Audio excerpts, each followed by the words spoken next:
జై తెలంగాణ కేసీఆర్ గారి నాయకత్వం కేసీఆర్ గారి నాయకత్వం వద్దురో నాయనా వద్దురో నాయనా జై తెలంగాణ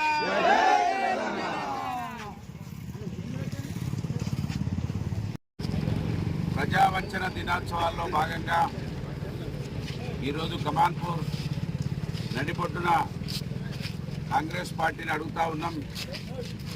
ఈ నియోజకవర్గ ఎమ్మెల్యే ఆ రోజు మేనిఫెస్టో కమిటీ చైర్మన్గా ఉన్నటువంటి వ్యక్తిని అడుగుతా ఉన్నాం.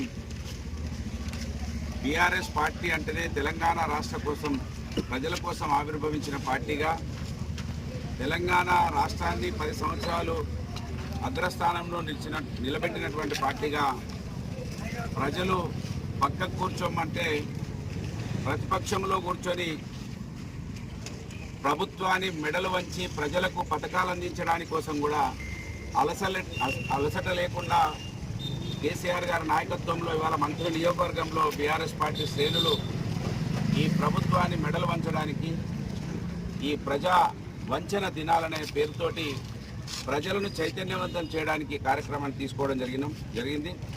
ఇవాళ కాంగ్రెస్ పార్టీ సంతకాలు పెట్టి 6 గ్యారంటీలు 100 రోజుల్లో అని 420 హామీలు పూర్తి చేస్తామని మాట ఇచ్చినటువంటి కాంగ్రెస్ పార్టీ వాళ్ళు గ్యారంటీలనే సంతకం పెట్టించారు. వాళ్ళ సంతకంతో చూపిస్తా ఉన్నారు, నేను పెట్టింది కాదు.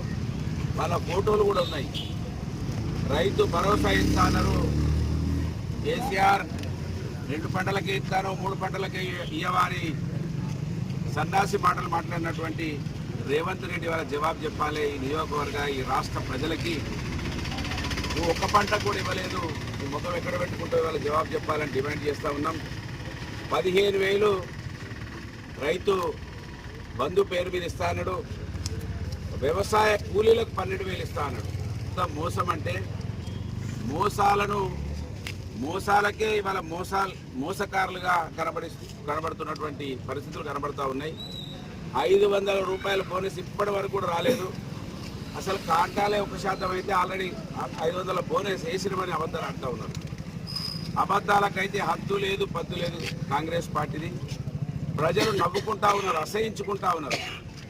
అసలు వీళ్లకు ఎవరైనా మాట్లాడే మాటలు వినస్తున్నాయా లేవా, ఎవరైనా బాధపడేటువంటి అంశాలు కనబడుతున్నాయా లేవా అని వాళ్ళ రాష్ట్రంలో కనబడుతున్నటువంటి పరిస్థితులను ఈ సందర్భంగా మేము గుర్తు చేస్తూ ఉన్నాం.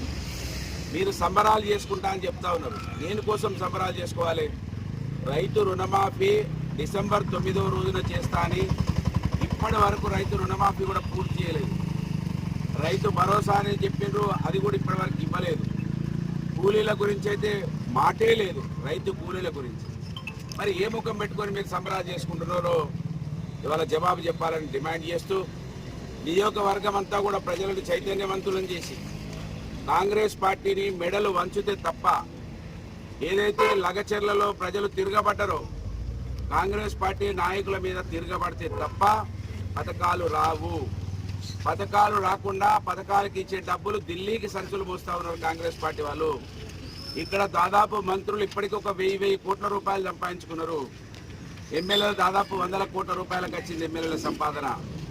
వాళ్ళు ఢిల్లీకి కప్పం కట్టాలి, వాళ్ళు జేబులు దింపుకోవాలి తప్ప ప్రజల పథకాలు ఇచ్చే ఆస్కారం కనబడతలేదు. కనుక ఈ మా వంతు ప్రయత్నంగా ఇవాళ పాంప్లెంట్ ద్వారా ఈ నియోజకవర్గంలో గడప గడపకు బీఆర్ఎస్ శ్రేణులు వెళ్ళాలని, బీఆర్ఎస్ శ్రేణులు అప్రమత్తంగా ఉండాలని, మనం ఉన్నదే ప్రజల కోసం అనే విషయాన్ని మనం విస్మరించొద్దని మహారాష్ట్రకి వెళ్ళిన ముఖ్యమంత్రి రేవంత్ రెడ్డి గారు మహారాష్ట్ర ఇక్కడనేమో పథకాలు ఇస్తలేడు, అక్కడ పేపర్లలో 300 కోట్ల రూపాయల అడ్వర్టైజ్మెంట్లు ఇచ్చిండు. ఇక్కడ పథకాలు ఇస్తున్నామంటుండు, 25,000 ఇస్తున్నామంటుండు, బోనస్ ఇస్తున్నామని చెప్తున్నాడు.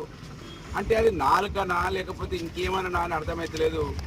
ఇంత కూడా ఇవాళ అనేక మంది ఊర్లలో కట్టె తుపాకి పట్టుకొని తిరిగేటోళ్ళు తుపాకి రాముల్లాగా ఆయన నచ్చి మంచిగా నవ్వించిపోయేటోడు. ఈ రేవంత్ రెడ్డి మాటలతో ఏడిపే వస్తుంది తప్ప ఎక్కడ కూడా నవ్వొస్తలేదు. కనుక రేవంత్ రెడ్డి ఎక్కడో ఆయన క్యాబినెట్ అంతా కూడా అట్లనే ఉంది. కనుక ఇప్పటికైనా కూడా జ్ఞానోదయం తెచ్చుకోవాలని, ఈ పథకాలు అమలు చేసిన తర్వాతనే మీరు గ్రామాలలోకి రావాలని కనుక డిమాండ్ చేస్తా ఉన్నాను. ఈ కార్యక్రమంలో పాల్గొన్నటువంటి ప్రతి ఒక్కరికి కూడా శుభాకాంక్షలు. జై తెలంగాణ.